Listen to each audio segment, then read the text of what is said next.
สบายดีวิดีโอคลิปนี้จะมาสอนเกี่ยวกับวิธีลง Windows 10 Windows 8 Windows 7สดๆเป็นวิดีโอของมีเดียเลยเนาะเป็นวิดีโอลงมาจากวินมาจากบริษัทของWindows เลยแบบดาวน์โหลดมาจากบริษัทแล้วก็ติดตั้งเลยเนาะคลิปก่อนนั้นก็มาบอกเกี่ยวกับวิธีติดตั้ง USB boot แล้วก็ลง Windows SB 7 8 9 10เป็นรายละเอียดยิบหอยแล้วคันผู้ใดยังท่านหูก็เข้าไปเบิ่งเนาะจะเอาลิงก์ไปอยู่แต่นี้แล้วก็นี่เนาะอยากให้ทุกคนกดติดตามให้ได้เนาะเพื่อเป็นกำลังใจในวิดีโอคลิปหน้าก็คือวิดีโอคลิปนี้แล้วทำอิฐนี้ตรงนั้นก็เกี่ยมเกี่ยวกับอย่างเนาะทำอิฐนี้ตรงนั้นก็เกี่ยมเกี่ยวกับอันที่หนึ่งนี้ตรงนั้นก็เกี่ยมมา USB เนาะต้องต่ำสุดอยู่ที่8 กิกขึ้นไปเนาะหรือว่าก็เกี่ยมเกี่ยวกับแผ่น DVD นี่นะ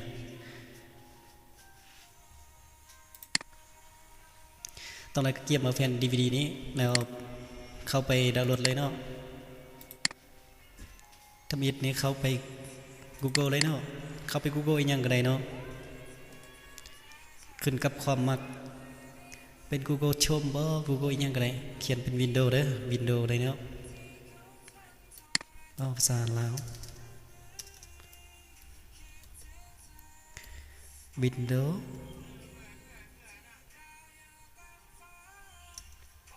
Windows 10เลยเนาะ Windows 10ฟรีดาวน์โหลดเลยโอเคออกมาแบบนี้นะแล้วมันจะเป็น ISO ไฟล์เลยเนาะเข้าไปเลยจะเป็นตัวล่าสุดของ Windows เลยเนาะล่าสุดของมื้อนี้เลยนะจะเป็นของบริษัทของ Windows เลยเนาะทำอิฐนี่เข้ามาที่นี่จะดาวน์โหลดมาอัปเดตบ่หรือว่าจะติดตั้งมือก็คันติดตั้งมือก็คิดซะนี่เลยนะทำการดาวน์โหลดนะไวปึ๊บเดียวซื้อจะง่ายๆนึงซื้อโอเคหลังจากที่ดาวน์โหลดสำเร็จแล้วเข้าไปดาวน์โหลดอีกเป็นรูฟาสโอเครูปตัวนี้นะเป็นติดตั้งเกี่ยวกับ USB เนาะรูฟาสตัวล่าสุดเลยนะเป็นรูฟาสของติดตั้ง USB คลิกตัวนี้เลยหรือว่าจะคลิกเอาตัวโอเคตัวนี้จะไปเห็นกับคืนอีกเนาะชอบกับตัวที่มันเห็นคือกับตัวนี้ก็ได้เนาะนะคลิกดาวน์โหลดปึ๊บนะเรียบร้อยเนาะสำเร็จง่ายๆนึงซื้อเนาะไม่ต้องไปเสียเงินอยู่ที่หารประมาณ100,000-200,000กีบนี่แหละมาตั้งเองก็ได้นะจูข้อมูลนี่มันจูข้อมูลมันนั่นตัวนั้นเนาะที่ว่าติดตั้งเกี่ยวกับUSB boot เนาะมื้อนี้มันจะติดตั้งเกี่ยวกับ USB ของมีเดียเลยเนาะนี่ออกมาแล้วมีเดียของตัวนี้ส่วนมื้อนี้ทำอิฐนี่ดาวน์โหลดมาได้2 ไฟล์นี่แล้วเนาะดาวน์โหลดมาได้2 ไฟล์เป็นของ Verifast แล้วก็ของมีเดียเลยมีเดียของ Windows 10เนาะคลิกขวาเท่านึงแล้วก็ Run Administrator เนาะแล้วขั้นตอนนี้มันจะเสียเวลาได้เนาะเสียเวลาโดนได้วิธีติดตั้ง Windows สดๆนะแบบนี้มันจะสดสุดๆเลยสดของติดตั้งเป็นสเต็ปเป็นเซตอัพของบริษัทเลยทุกคอมเนาะทุกคอมพิวเตอร์ที่ซื้อออกจากหานมือนั้นนะเพิ่นจะติดตั้งเป็นแบบนี้แล้วนักเรียนนักศึกษาทุกคนต้องเรียนรู้เกี่ยวกับด้านนี้เพื่อจะติดตั้งเป็น Windows ISO ไฟล์เนาะมันจะบาวแล้วก็มันจะงามอีกจะเป็น Windows ใหม่ๆล่าสุดแล้วมันจะอัปเดตล่าสุดเกี่ยวกับคอมพิวเตอร์ของที่เขาจะไปซื้อนั่นเนาะหรือว่าเขาจะขายออกนั่นซึ่งเขาต้องรู้วิธีติดตั้ง Windows แบบนี้หรือว่าคอมพิวเตอร์ที่ว่ามันลิ้นสานะลิ้นเกมซ่าเกินลิ้นเกมไล่หอบไล่เตาก็เลยพามันสาก็ต้องลง Windows แบบนี้มันจึงไวเนาะ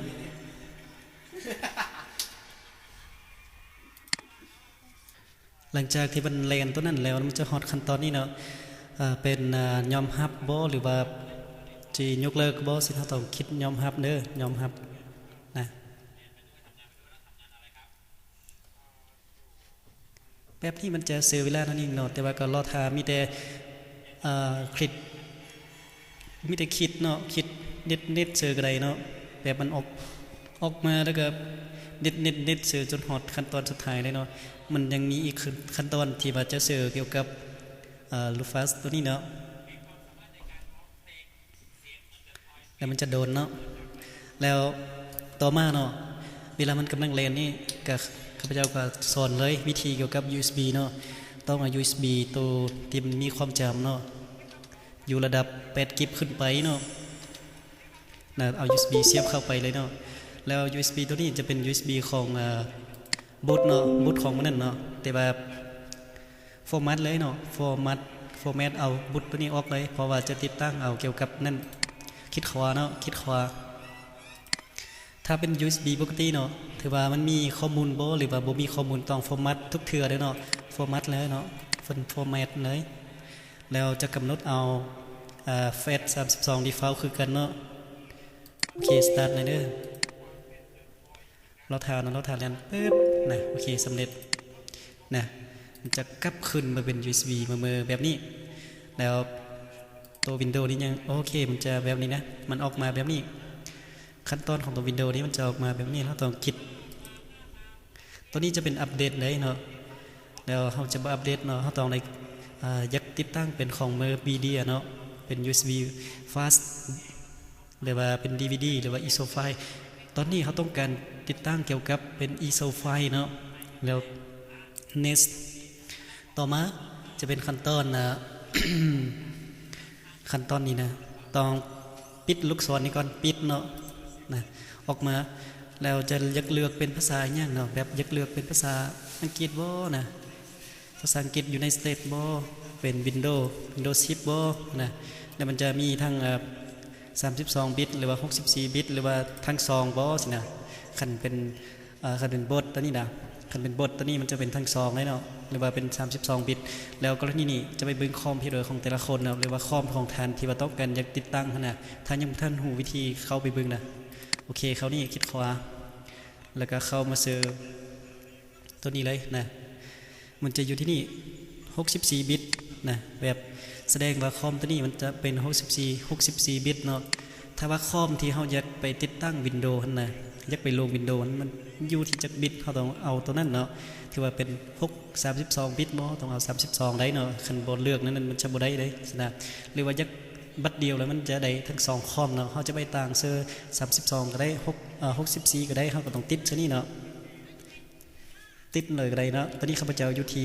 64เนาะข้าพเจ้าอยากติดตั้งเกี่ยวกับคอมตอนกำลังเล่นนี่เลยเนาะมันจะเป็น64สั่นก็คิดเน็ตเลยเราจะมาปิดอันนี้อีกเนาะแล้วก็เน็ตนะวันนี้มันจะถามว่าจะติดตั้งเป็น USB flash บ่หรือว่าเป็น ISO file เราจะติดตั้งเป็น ISO file เนาะ ISO file เลย next แล้ว ISO file นี้สิไปบันทึกอยู่ใส่เนาะ ISO file นี้ต้องไปบันทึกอยู่ที่ 2D เด้อ 2D นี่เนาะโอเค 2D นี้เพื่อบ่ให้มันเสียเนาะนะตอนนี้ทำการรอทามันแล่นจนสำเร็จเนาะแล้วกับเบิ่งเกี่ยวกับอันการติดตั้ง USB สกีหั่นเนาะโอเคหลังจากที่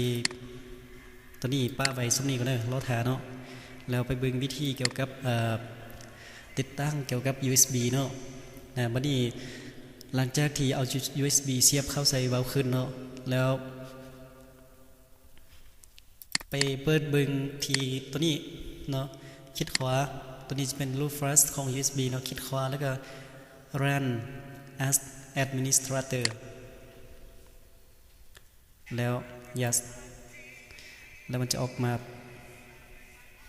นะมันจะออกมาแบบนี้เราทานมันออกมาเองเลยเนาะแล้วตัวนี้มันจะเลือกเลยเนาะมันจะเลือกเอา USB ที่มีรายชื่อว่า DLC เนาะบุตรเพราะว่า USB ตัวนี้เขาก็ได้สร้างชื่อว่า DLC บุตรนะเห็นบอกเป็น USB ของ DLC บุตร32 กิกเนาะมันจะออกมาแบบนี้มันจะเลือกไปทำแบบนี้แล้วตอนนี้มีแต่รอดหาเนาะถ้าเปิดใดตัวนี้แล้วมีแต่รอดหาตัวนี้เนาะมันแล่นจนฮอต100%หลังจากกดเน็ตไปมันสำเร็จเนาะแล้วจึงมาต่อสักครั้งนี้แล้วก็นั้นเราทาเนาะเราทาปึ๊บเดียวเนาะมฮอดขั้นตอนนี้เนาะมันจะมีหลายระดับที่ว่า เล่นฮอตหอยแล้วก็ลอทาเลยเนาะมันจะมีไล่หอบเลยเนาะไล่หอบแลนฮอตหอยเลยเนาะมันจะมีหอบหนึ่งเล่นแล้วก็นี่ตอนนี้มันจะฮอตขั้นตอนที่คลิกติ้งวินโดว์ซิปมีเดียเนาะนี่มันกำลังเล่นบทันฮอตเถื่อแล้วยังโดดแน่นอนวิธีนี้มันขั้นตอนนี้มันจะโดดประมาณฮอต2-3 นาทีมาแหละ2-3 นาทีหรือว่า4-5 นาทีนี้ขึ้นกับความไวของแต่ละคอมเนาะแล้วมีเดลถ่ายอย่างเดียวได้เนาะโอเคเนาะมาฮอตขั้นตอนนี้เนาะมันจะสำเร็จแล้วตอนนี้มันจะถามว่าจะเบิร์นดี ISO file to DVD หรือว่าเขาจะเฮ็ดแบบไปซื้อ USB เนาะซึ่งเขาก็คิดซื้อ Phoenix นี่เลยเนาะหรือก็มันจะ Phoenix เนาะมันจะสำเร็จเนาะหลังจากที่มันสำเร็จนะตอนนี้เขานะสำเร็จแล้วเนาะตอนนี้เขาไปเปิดอยู่ที่ซองดีเนาะที่ซองดีโอเคได้นะมันจะเป็นวินโดว์เนาะวินโดว์แบบนี้นะวินโดว์มันจะเป็นแผ่นซีดีเนาะแผ่น DVD แบบนี้แล้วกลับขึ้นมาย้ำขึ้นอีกครั้งเนาะมาฮอดตัวนี้เพราะว่าตัวนี้สกีนี้เขาจะดับแล้วอย่าลืมนะเนาะคิดขวาตัวรูฟาสนี่นะแล้วก็ร้านแอมนิสตราเตอร์นะเราทานมันออกมาเนาะนะมันจะออกมาปุ๊บแบบนี้มันจะ USB มันจะฮับเอา USB ที่มีอะไรที่มีชื่อว่า DLC boot ของแอปเนาะ32 กิกแล้วบักนี้เขาจะไปซอกเลยเนาะไปซอกเอาไฟเนาะไฟของนะไปซอกเอาไฟนี่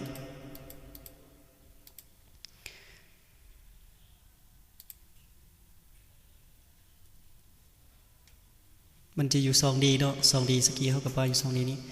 ออกมามันจะมีแบบนี้แล้วก็คิดเข้าใส่สำเร็จประทันสำเร็จเนาะแล้วมันจะเนี่ยมันจะบอกว่า ready เนาะแปลว่าพร้อมแล้วโว้สินะเขาก็พร้อมแล้วก็คิดสตาร์ทเลยเนาะคิดสตาร์ทเลยแต่มันจะถามอีกเนาะจะคิดโอเคหรือว่า cancel ต้องคิดโอเคซะเลยเนาะโอเคแล้วเราทาแน่นอนเราทาแถวนี้นะมันออกแลนจนหดสุดเลยก็ถอด USB ออกเลยเนาะเราทาปึ๊บเดียวเนาะมันจะบดลปานใดเนาะมันจะเสียเวลาประมาณ2 หรือ 3 นาทีนี่แหละแล้วตัวนี้USB นะ USB ของดีนี่นะนี่มันจะเปลี่ยนชื่อเลยเนาะ USB นี่นะมันจะเปลี่ยนชื่อปั๊บเนาะเป็น ISO file เนาะเป็น ESD เนาะเป็น ISO file เนาะมันเปลี่ยนเองเลยเนาะ USB ตัวนี้มันจะเปลี่ยนชื่อเป็นอัตโนมัติเลยเนาะพออยู่ถึงนี้มันยังเป็นชื่อของ DLC เนาะ DLC boot เพราะว่าสุดก่อนนี้เนาะเราตั้ง USB boot มันก็จะเปลี่ยนชื่อเป็น DLC boot แล้วบัดนี้เราตั้ง ISO file เนี่ยมันจะเปลี่ยนเลยเนาะมันจะเปลี่ยนอัตโนมัติเลยแล้วมีแต่เราทามันแล่นสำเร็จแล้วก็คลิก cancel ให้เลยเนาะทามันแล่นสำเร็จได้เนาะโมที่สำเร็จแล้วเนาะหลังจากที่สำเร็จแล้วก็โอเคเกือบแล้วนะสำเร็จแล้วตอนนี้สำเร็จเสร็จสิ้นแล้วไม่ต้องคิดสตาร์ทอีกเลยเนาะคันคิดสตาร์ทแล้วมันจะกลายเป็นสีแดงแล้วมันจะเปย์เลยได้เนาะแล้ว USB ตัวนี้มันจะซื้อเงินบ่ได้เลยได้เนาะต้องคิดโคตรนี่เลยโอเคนะตอนนี้มันจะเป็นใกล้เป็น Windows ISO file เนาะแล้วถ้ายักหูละเอียดมันต้องถอดออกเลยเนาะถอดออกปึ๊บแล้วก็เสียบขึ้นอีกเนาะมันจะไกลเป็นหุบหางได้เลยเนาะแล้วถ้ามันจะสาวมันถึงดึงได้อีกเนาะนะโอเคเห็นบ่มันจะเปลี่ยนหุบหางเลยเนาะมันจะเปลี่ยนหุบหางเป็นตัวลูกศรเลยเนาะเป็นวินโดว์เลยมันจะเป็นลูกศรตีลงเลยเนาะแล้วแสดงว่าการติดตั้ง USB ลง Windows 10 ครั้งนี้สำเร็จ10 ชิ้นเนาะฮิปฮอยแล้วเป็น Windows ไม่ล่าสุดของบริษัท Windows เลยแล้วอยู่ในมันจะมีแบบนี้นะสำเร็จแล้วต่อมาวิธีต่อไปเนาะก็คือวิธีทำกันลง Windows เลยเนาะแล้วไทยนี่เนาะจะเป็นอยากให้ทุกคนมาคิดไลค์ก็ติดตามให้ในเนาะ แล้วก็วิดีโอต่อไปจะมาบอกวิธีหรือว่าแนะนำวิธีลงวินโดว์เนาะวินโดว์10 7 8 ISO ไฟล์แบบคือกันเลยเนาะทุกวิดีโอจะเฮ็ดแบบเดียวเลยแต่พอเพียงแต่ไปตองไปดาวน์โหลดเอาวันข้อมูลตั้งกันมาซื่อๆเนาะแล้วก็ทุกวิธีมันเฮ็ดแบบเดียวได้เด้อเนาะจะเป็นวิน10วินเก่าวิน7วิน8อะไรต่างๆก็เฮ็ดแบบเดียวเลยเนาะจะเฮ็ดคือกันเลยแล้วอยากให้ทุกคนคิดไลค์คิดกดติดตามให้เนาะเพื่อเบิ่งวิดีโอคลิปหน้าเนาะขอบใจเนาะ